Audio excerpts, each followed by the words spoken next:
Soprod et la RTI vous présentent 2 minutes pour comprendre.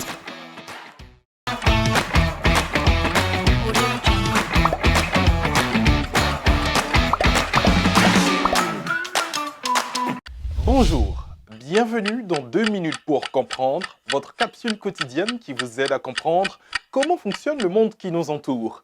Aujourd'hui, je vais vous parler du métabolisme. Voilà un terme que nous entendons régulièrement et que nous sommes nombreux à avoir du mal à définir.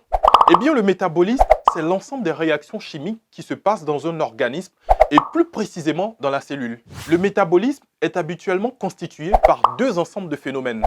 L'anabolisme, qui est la transformation des nutriments en tissus vivants, les nutriments étant des molécules issues de l'alimentation et majoritairement fabriquées par le processus de la digestion, et le catabolisme, qui est la dégradation d'autres éléments afin de produire de l'énergie nécessaire au fonctionnement de notre corps. Concrètement, le terme métabolisme est souvent employé pour parler des dépenses énergétiques d'une personne. Le métabolisme est influencé par 3 facteurs. Le métabolisme de base, qui correspond à l'activité minimale nécessaire à notre organisme pour survivre, l'activité physique ou intellectuelle, et la digestion.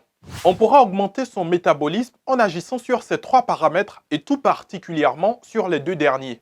D'autres facteurs tels que la lutte contre le froid ou le chaud, le tabagisme, le caféisme affectent aussi le métabolisme.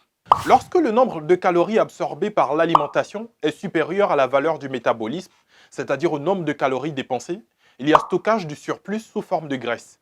Pour rester svelte, voire perdre du poids, ou plus précisément des graisses, il faut trouver le bon équilibre, soit en diminuant les calories absorbées, soit en augmentant son métabolisme, soit en faisant les deux à la fois.